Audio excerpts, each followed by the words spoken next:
I think the biggest takeaway for me was that my goals are more achievable than I gave myself credit for.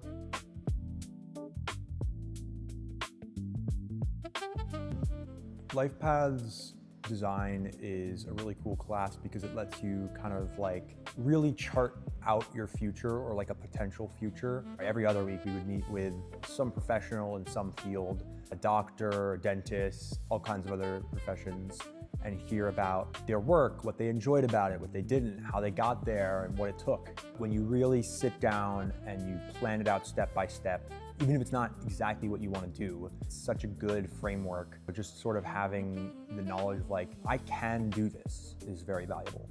I really enjoyed talking to James Woody. He talked about finance and budgeting and keeping track of your own money. Finance is not something I'm interested in at all, but having that lesson was very valuable.